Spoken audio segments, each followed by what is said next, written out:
Welcome back to the Night Shift Tapes. Before we begin, if you haven't subscribed yet, hit the subscribe button. It'll help more than you think. Thanks. If you've paddled through the mangrove tunnels of the Everglades, leave a comment and tell me which route you took. And if you haven't been, stick around until the end of this story, because what I'm about to tell you about the creatures that live in these tunnels, what mangrove roots really are, and what they do to people who get lost in these tunnels will make you think twice before canoeing into those waters. My name is Marcus Webb. I'm 38 years old and have been working as a park ranger in Florida's Everglades National Park for the past 9 years. But my connection to the Everglades goes back much further.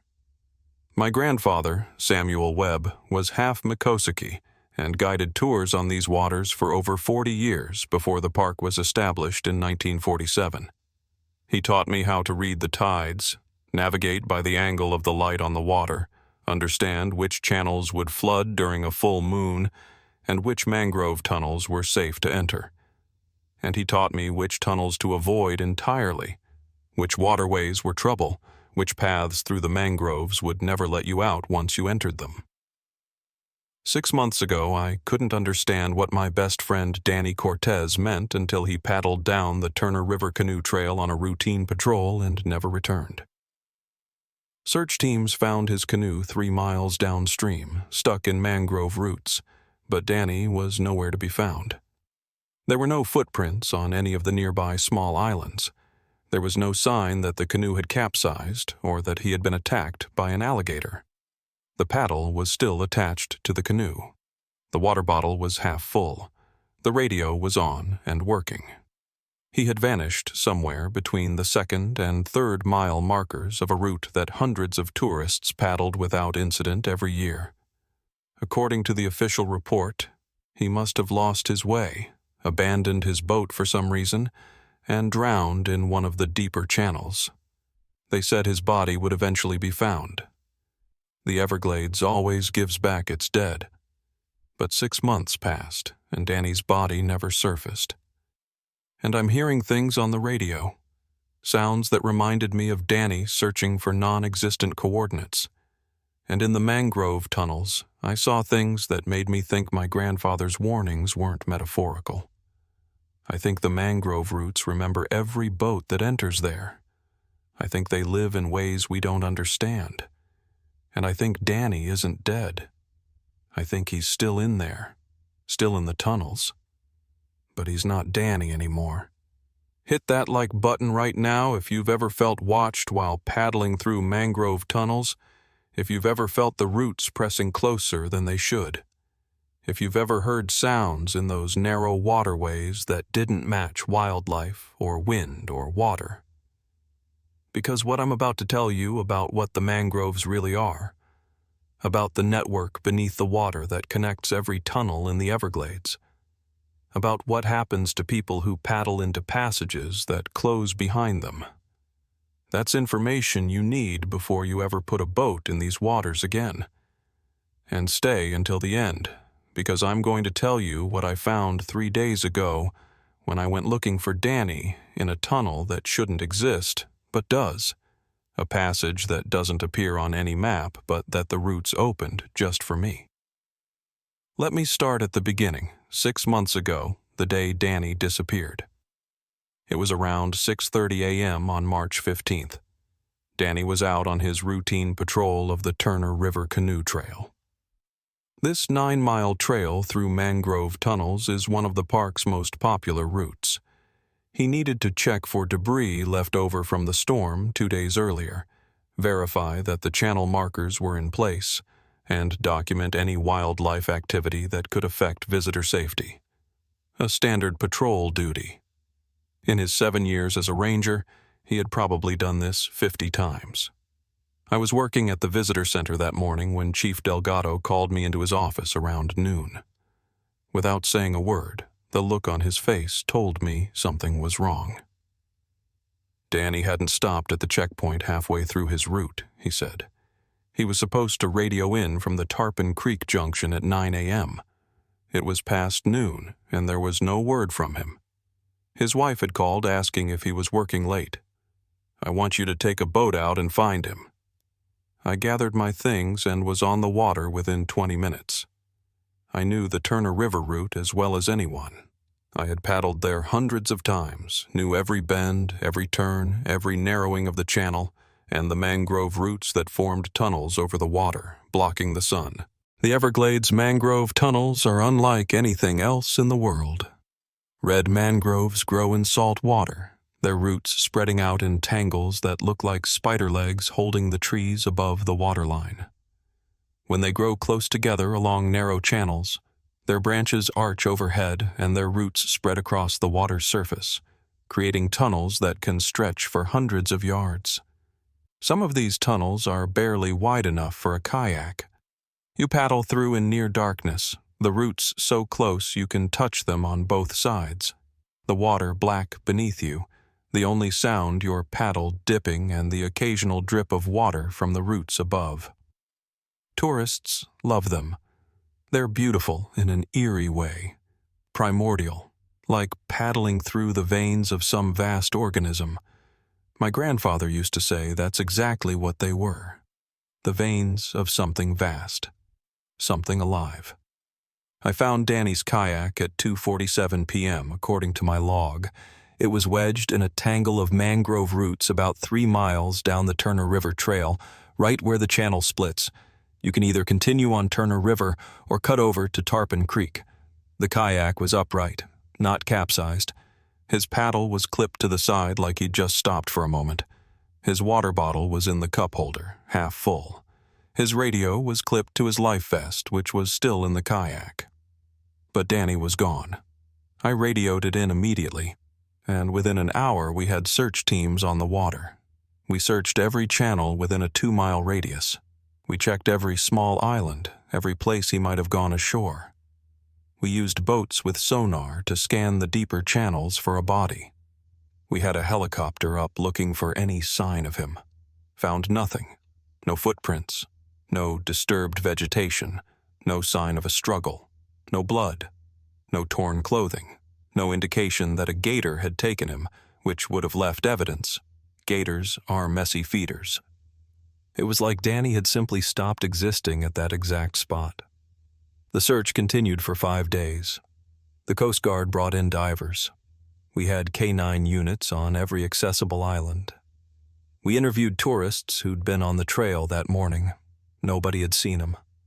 We checked his phone records, his computer, his personal life. Nothing suggested he'd want to disappear voluntarily. On day 6, Chief Delgado called off the active search. We'd covered everything within a 10-mile radius. Wherever Danny was, we weren't going to find him with conventional search methods. The Park Service filed it as a drowning, presumed dead, body not recovered. Danny's wife got his death benefits. We had a memorial service. I gave a eulogy about my best friend and partner of 7 years and tried not to think about the fact that we were burying an empty casket. But I couldn't let it go. Couldn't accept that Danny had just drowned and his body had somehow sunk in water that was only 6 feet deep and disappeared completely without a trace. So I started researching, started digging through old park records, incident reports from before I started working here. Started talking to rangers who'd been in the Everglades for 20-30 years, and I found a pattern. 43 people had disappeared in the mangrove tunnels since the park opened in 1947. Not died. Disappeared. No bodies recovered. No evidence of what happened to them. Most were tourists, solo kayakers who'd gotten separated from their groups. A few were fishermen. 3 were park rangers, including Danny. 43 people in 76 years. Not a huge number, but more than any other section of the park, and all in the mangrove tunnels specifically. The official explanations were always the same: disorientation, drowning, gator attacks where the body was consumed or dragged into deep channels and sank. But when I plotted them on a map, I noticed something. They didn't happen randomly throughout the mangrove areas. They clustered around specific tunnels. Turner River between miles 2 and 4, Hell's Bay Canoe Trail near the Chickee camps, the northern section of the Wilderness Waterway, places where the tunnels were especially long and narrow, where the roots grew so thick overhead that you paddled in near total darkness even at midday. I brought this to Chief Delgado, showed her the map with the 43 red dots marking disappearances, showed her the clusters. She looked at the map for a long time, then closed the file and looked at me with an expression I couldn't read. "How long have you been working on this?" she asked. 3 months. "And what do you think is causing the pattern?" "I don't know. But I think there's something about those specific tunnels, something that makes them more dangerous than the others." Delgado was quiet for a moment. Then she said something that changed everything. "Your grandfather knew," she said. "Samuel Webb.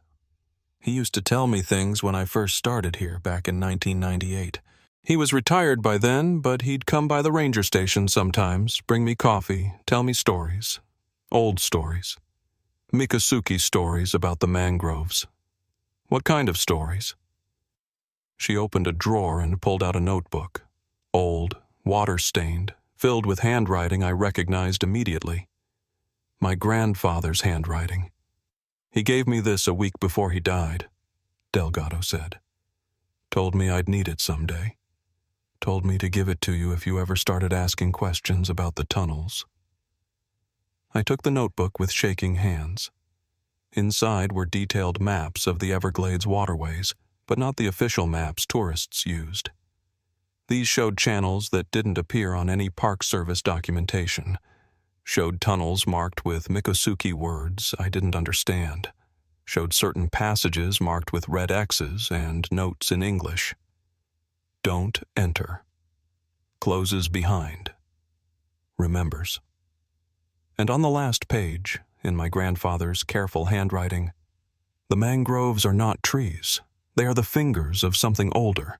They grow in patterns that were here before the water. They remember every person who touches them. The tunnels are not empty spaces. They are passages through something alive. Some tunnels have exits. Some don't. The roots decide who comes back." I stared at those words for a long time. "Chief," I finally said, "what did my grandfather tell you about the disappearances?" Delgado looked out the window at the mangrove forests stretching to the horizon, that endless tangle of roots and water that most people thought was just wilderness, just nature being nature.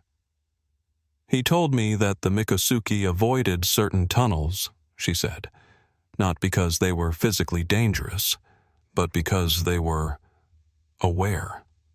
That's the word he used. Aware. He said the mangrove roots form a network beneath the water, that they're all connected, all part of one organism that stretches across the entire Everglades, and that organism learns. It remembers who enters its tunnels, and sometimes it decides not to let them leave." That sounds insane. I know.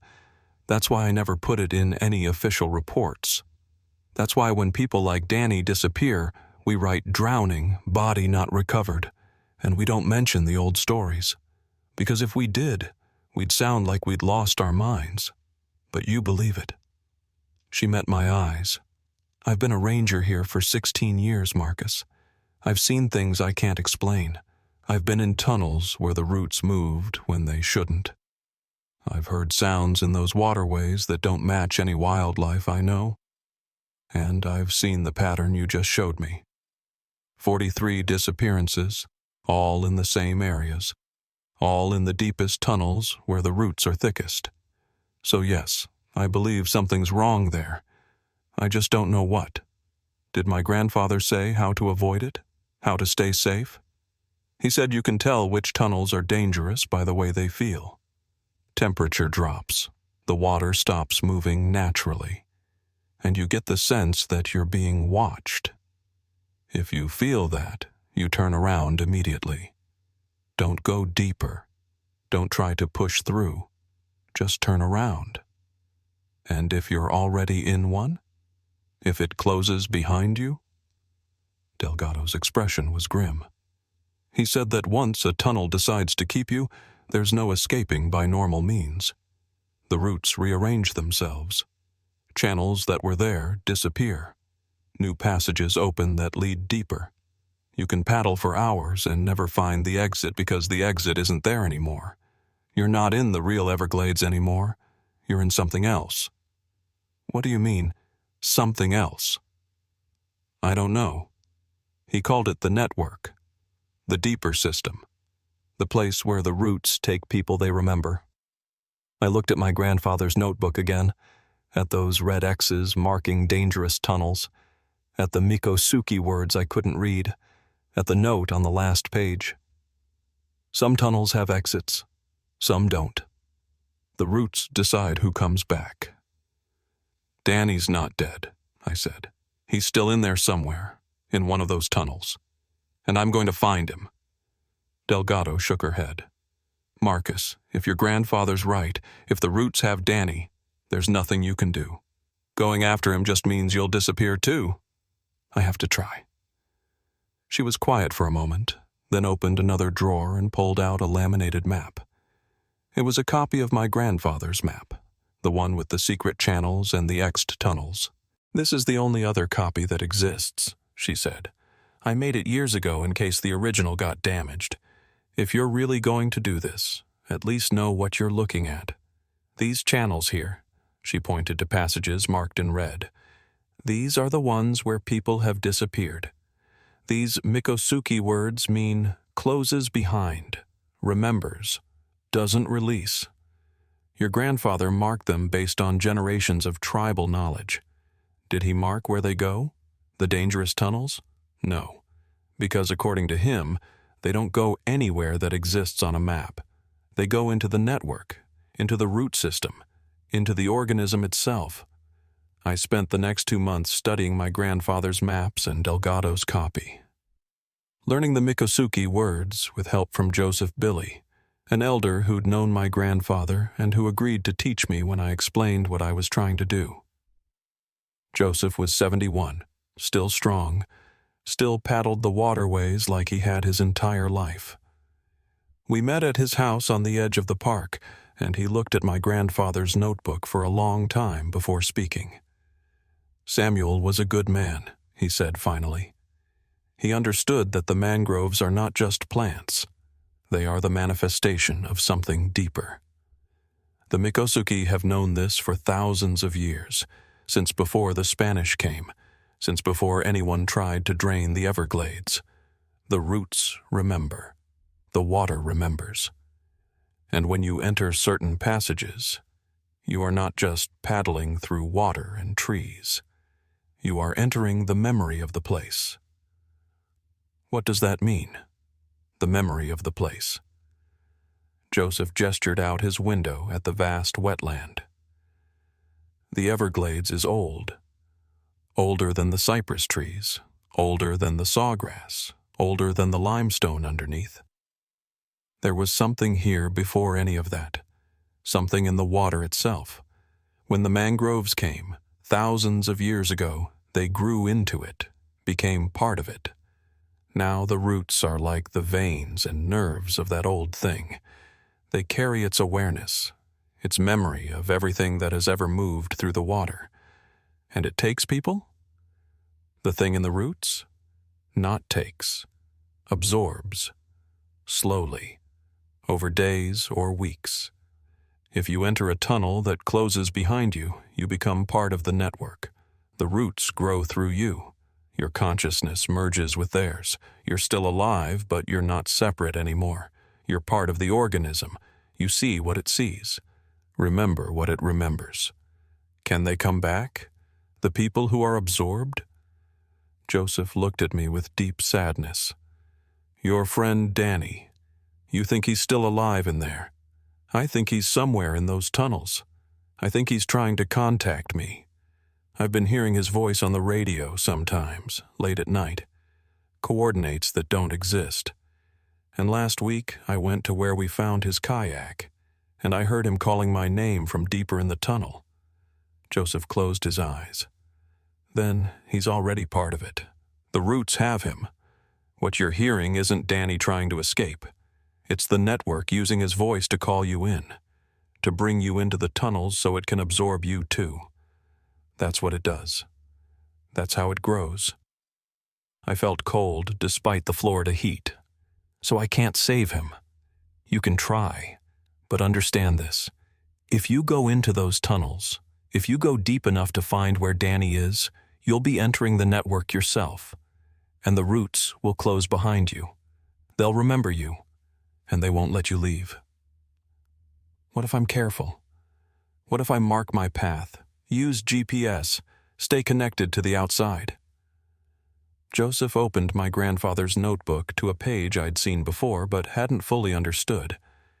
It showed a drawing of mangrove roots forming a spiral pattern, and in the center was a Miccosukee word. This word means the center, Joseph said. Every network has a center, a heart. In the mangrove system, there's a place where the roots are oldest and thickest, where the organism is strongest. Your grandfather found it once, by accident. He paddled for 3 days trying to get out. He only made it because he knew the old ways, the songs that ask permission to pass. But he said he saw things in that center, people who'd disappeared years before, still alive but not human anymore. Their bodies were part of the roots, growing like the trees, their faces visible in the bark, their eyes open and aware but not individual anymore. All one consciousness, all part of the network. Where is this center? Is it on the map? Joseph traced his finger along a section of the map that showed a tangle of channels so complex it looked like a maze. Here, in the deepest part of the 10,000 islands, there are tunnels there that don't appear on any modern map. Channels that shift and change. Your grandfather marked them as best he could, but he said the network itself decides what paths exist on any given day. If it wants to let you in, a tunnel will open. If it wants to keep you out, the passage won't be there at all. And if Danny's anywhere, he's there, in the center. If he's been absorbed as deeply as you describe, if he's calling to you through the radio, if his voice is being used by the network, then yes, what's left of him is probably in the center, merged with the root system there. Still conscious in some way, but not separate, not Danny anymore. Part of the collective.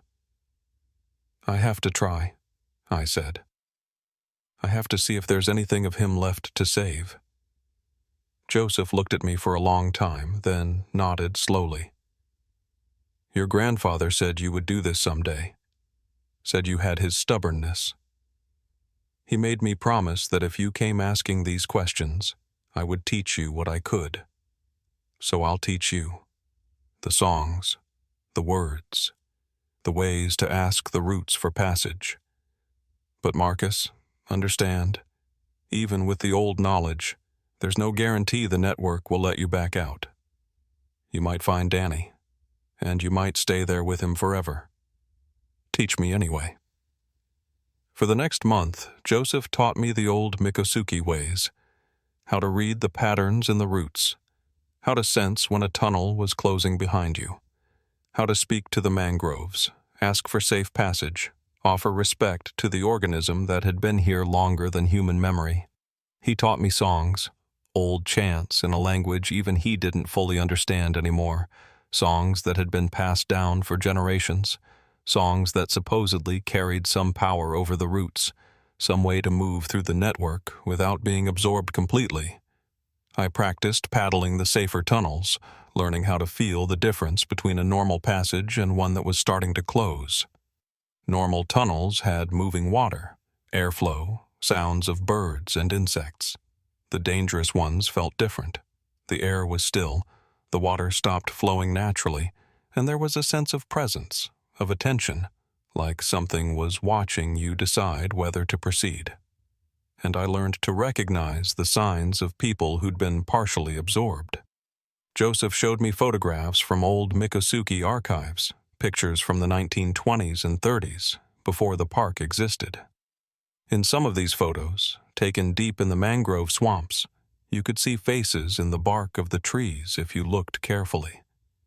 Human faces, eyes open, expressions frozen, like they were sleeping but aware. The Miccosukee elders had known about them for generations. They called them the remembered ones. The people who'd gone into the network and never come out. "Are they suffering?"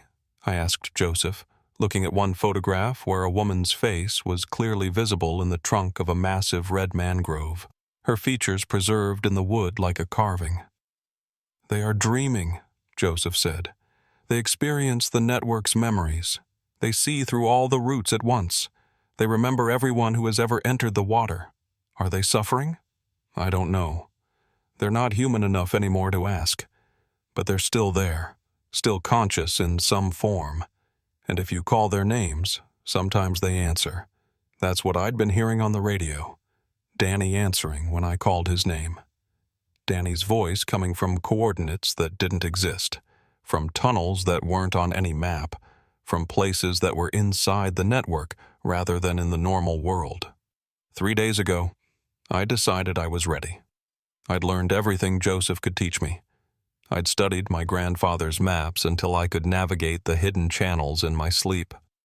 And I'd obtained special equipment, a kayak with a tracking beacon that couldn't be turned off, multiple radios on different frequencies, a satellite phone, waterproof lights, rope, supplies for 3 days, and something else Joseph had given me.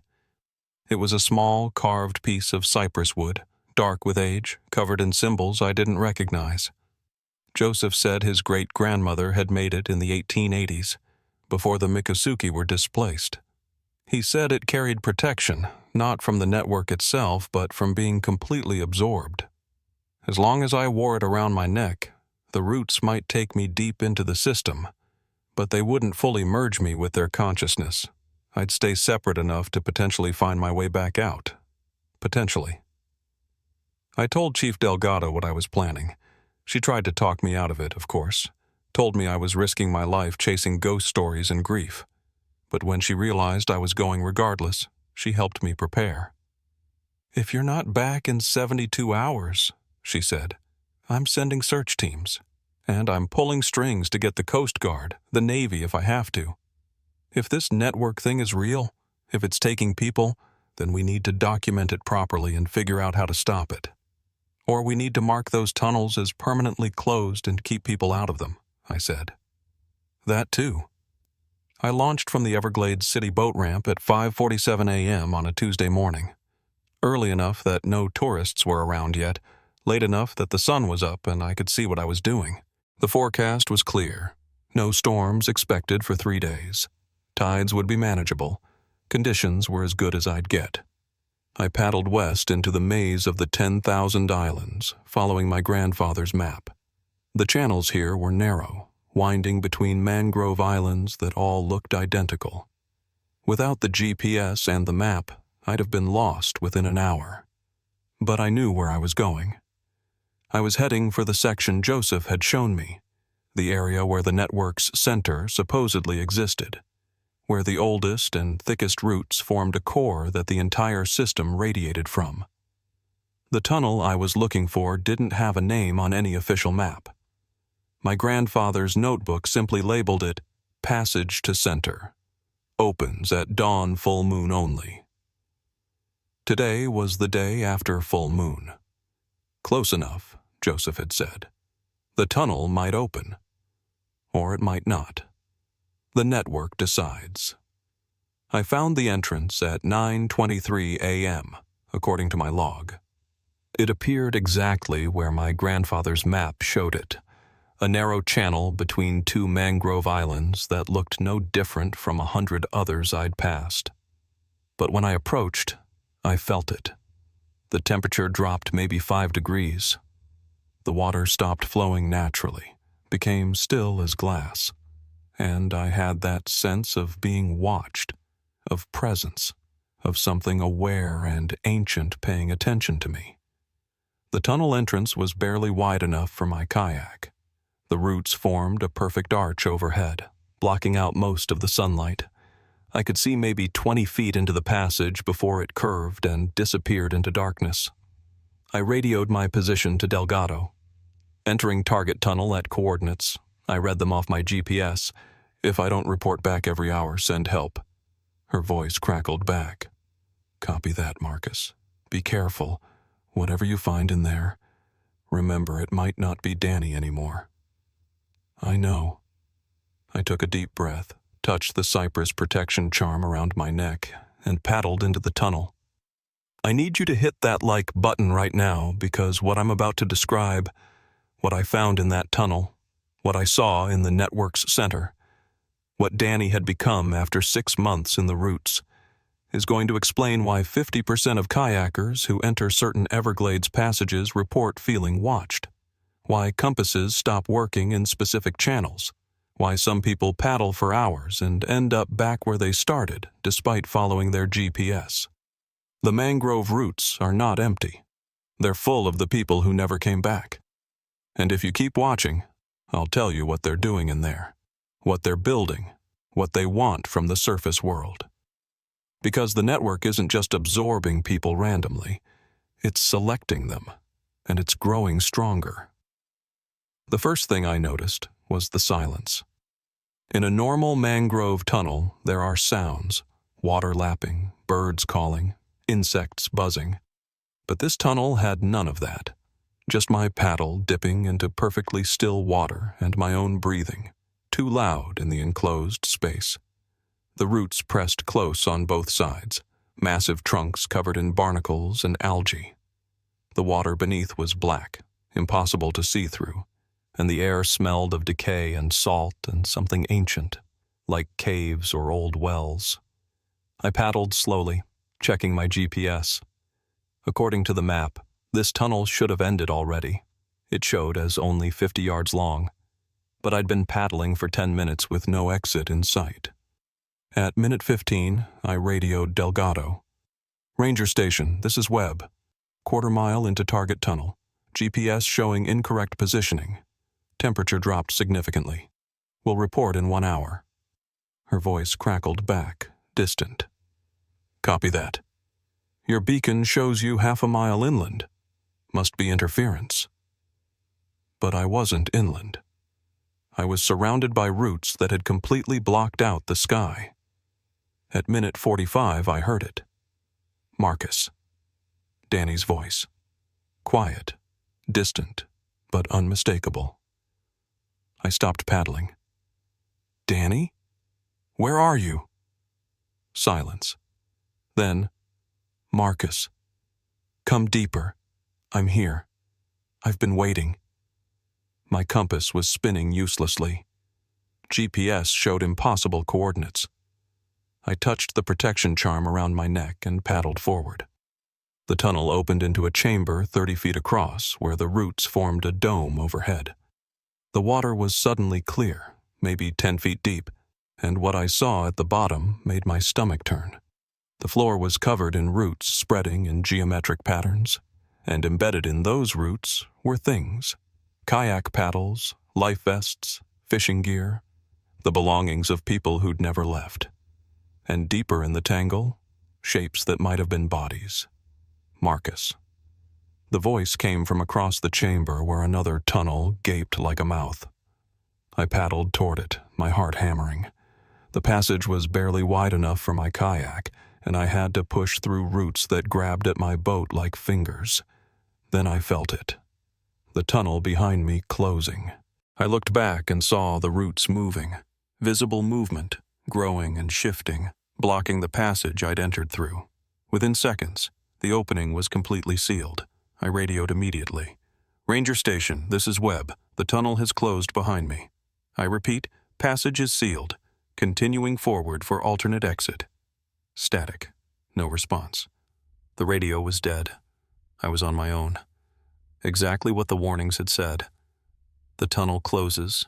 The roots decide who comes back. I kept paddling. What else could I do? The passages got stranger. Tunnels that branched impossibly. Chambers where the water showed root systems extending hundreds of feet down, deeper than any Everglades channel should be.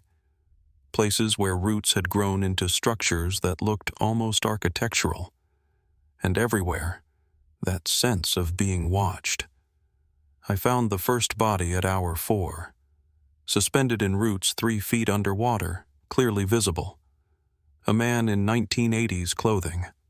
His eyes were open, and they tracked me as I paddled past. He was alive. After 40-plus years, somehow alive. Roots had grown through him, not around, but through, emerging from his chest and arms, connecting him to the network. I saw more as I continued. Bodies at various depths, some recent, some ancient, in clothing from the 1950s, the 1930s, all alive, all watching, all unable to move or speak, existing as nodes in the network. Then I found Danny. The tunnel opened into a massive chamber, 100 feet across, roots forming a cathedral ceiling where filtered sunlight turned the water green gold. The bottom was a mass of roots so dense it looked like brain tissue, pulsing with movement. And in the center, suspended 20 feet down, was Danny. His eyes were open. Roots grew through him, connecting him to the massive system below. His skin had a greenish tinge, almost translucent, and I could see the roots inside him, pulsing. But he was aware. His eyes focused on me. His mouth moved. Marcus. The voice came from everywhere. The roots, the water, the chamber itself. Marcus, you came.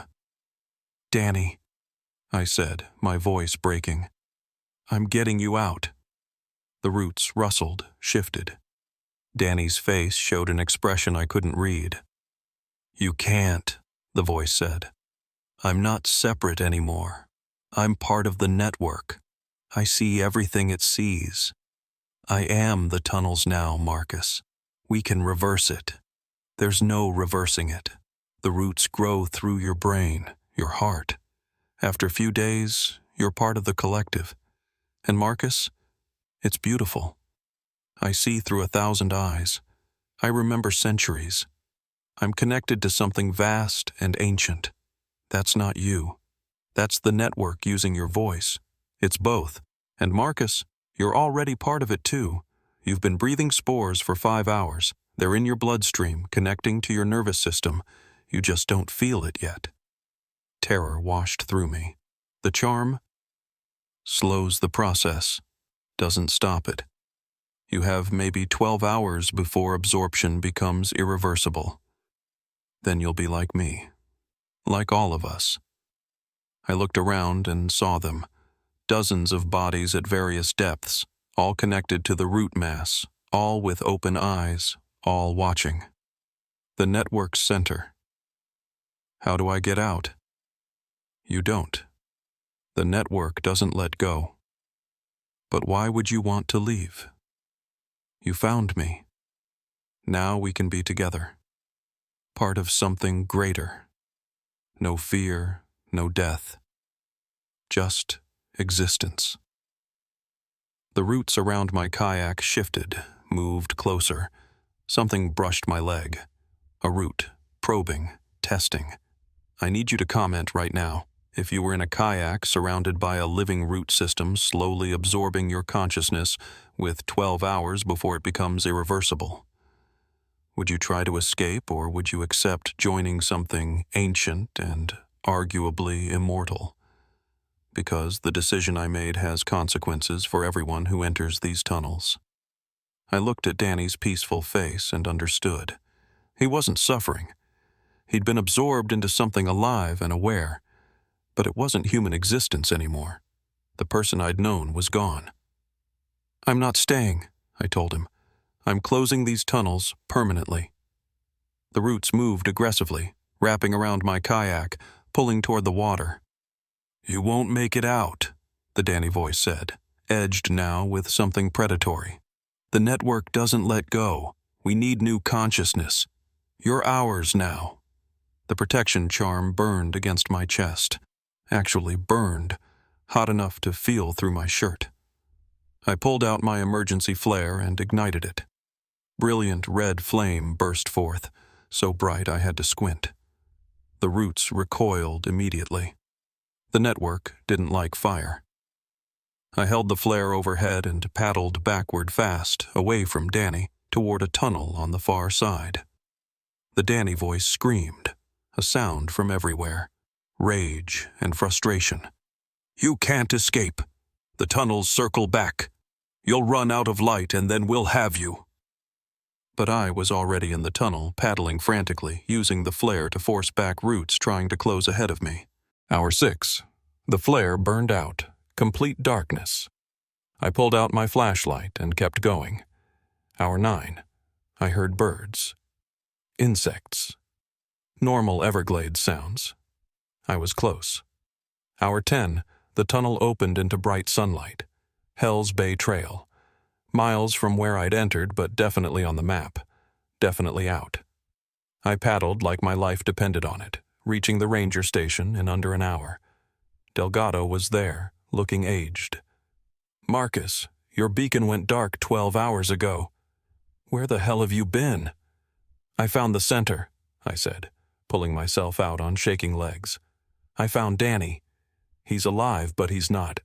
He's part of it now, and it tried to keep me. Medical found microscopic organic fragments in my bloodstream. Plant structures trying to integrate with my neural tissue but being rejected. The charm had worked, barely. Another few hours and absorption would have been irreversible. Even now, 3 months later, I sometimes feel it. The network, still faintly connected, still sensing where I am, still wanting me back. And I still hear Danny's voice on the radio, late at night, from coordinates that don't exist, inviting me to return, to join him. I don't answer, but I think about it, more than I should. Delgado has officially closed 6 tunnels, the most dangerous ones, but we can't close them all without explaining why. And who would believe us? The disappearances continue. 2 more in 3 months. They're in the network now, part of the collective. Still alive, but not human anymore. And the network keeps growing, keeps calling to people using voices of the absorbed, promising connection and peace. My name is Marcus Webb. I'm a ranger at Everglades National Park. I've seen what lives in the mangrove tunnels. I've seen where the disappeared go.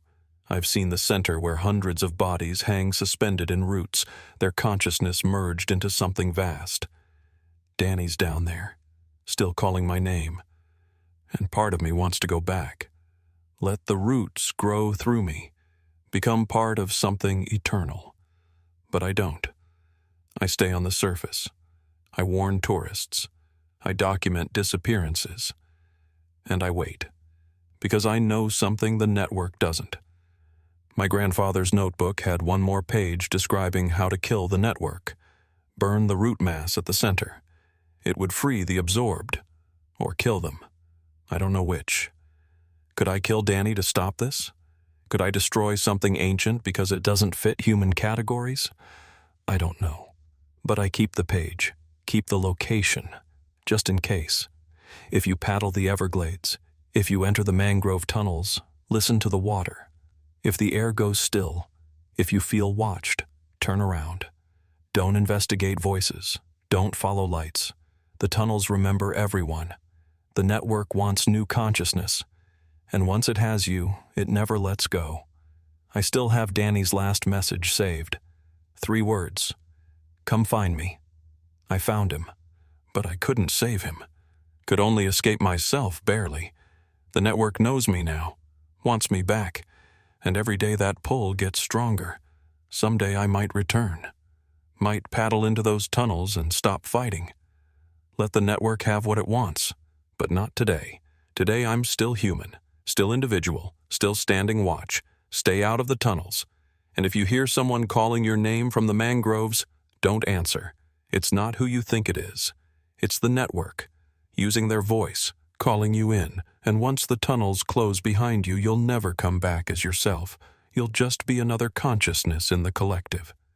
Another voice calling the next person in. The mangroves remember everyone.